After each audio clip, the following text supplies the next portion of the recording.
안녕하세요. 이번 영상에서는 익스프레스 툴스의 기능들 중에 블록들의 크기만 축적하는 B스케일이라는 기능에 대해 설명하려고 합니다. 제가 지난 영상에서 문자만 축적하는 T스케일은 설명을 했었죠? 그것과 마찬가지로 이 기능, B스케일이라는 기능도 리본 메뉴에 버튼이 존재를 하지는 않아요. 그래서 명령어로만 사용을 해야 되는데 사용 절차는 T스케일과 비슷하지만 조금 다른 게 크기를 제어하는 기준이 조금 다릅니다. T스케일 같은 경우엔 문자라는 객체들 자체에 자리 맞추기 값이 있었잖아요. 그래서 축척을 할 때 각각의 자리 맞춤 값을 어떻게 설정을 할 것인지 요걸 설정하는 단계가 있었는데 블록에는 자리 맞추기라는 게 존재하지 않죠. 그래서 축척을 할 때 어딜 기준으로 축척을 할 건지 요걸 제어하는 절차는 없어요. 참고로 T스케일 같은 경우엔 선택한 문자들이 크기만 제어하는 기능이라 알아두면 아주 편해요. 궁금하신 분들은 게시해둔 영상을 찾아보면 쉽게 내용을 확인하실 수가 있을 겁니다.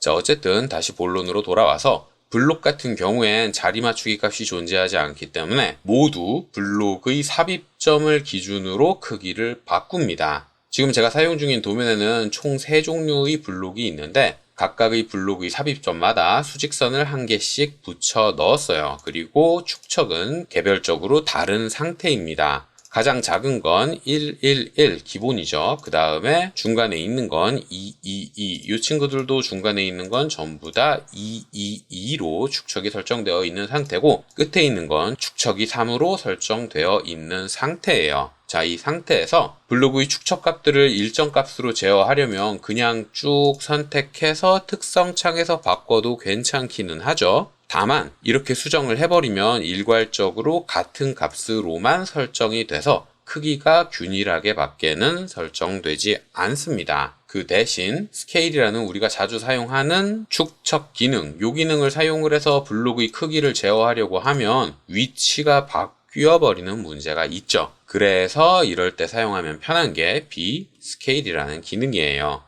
명령어를 입력해서 기능을 실행을 하면 어떤 블록의 크기를 제어할 것인지 객체를 선택해달라고 하고 당연히 블록들만 골라서 선택이 됩니다. 그리고 나서 객체의 선택이 끝났다는 의미로 엔터나 스페이스바를 누르면 앱솔루트를 선택을 할 건지 릴레이티브를 선택을 할 건지 둘 중 하나를 고를 수가 있는데 여기에서 앱솔루트는 입력한 축척 값을 일괄 적용하는 거예요. 그리고 릴레이티브는 현재 설정되어 있는 크기에 배율을 집어넣는 겁니다. 자, 일단 앱솔루트를 먼저 사용을 해볼 텐데 키워드를 선택을 하면 X축의 축척 값을 물어보고 이때 블록들에 설정하고 싶은 값을 입력을 하시면 돼요. 저는 3이라고 입력을 해보겠습니다. X축을 입력했으면 Y축도 입력을 해줘야겠죠? 아무것도 입력하지 않으면 X축에서 사용했던 값을 그대로 사용을 하게 되고 결론적으로 선택한 모든 블록들에 제가 입력했던 3이라는 축척이 적용돼서 특성에 적혀있는 축척 값들이 모두 일치하도록 설정됩니다. 이게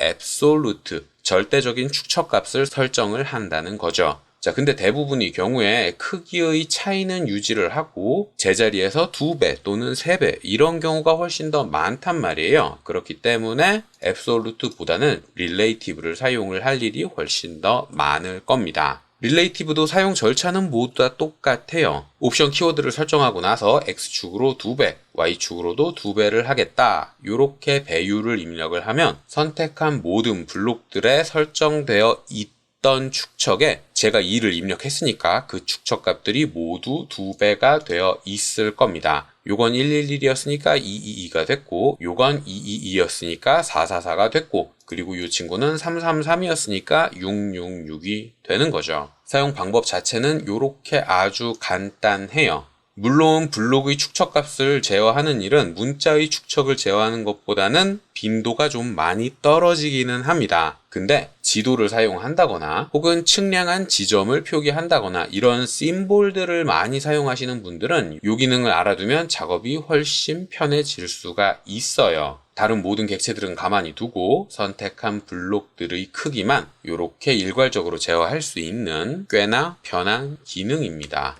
자, 여기까지가 제가 이번 영상에서 설명할 내용이었고요. 혹시라도 궁금한 게 있다거나 이해되지 않는 게 있는 분들은 댓글이나 메일을 남겨주시면 최대한 빨리 확인을 하고 답을 드리도록 하겠습니다.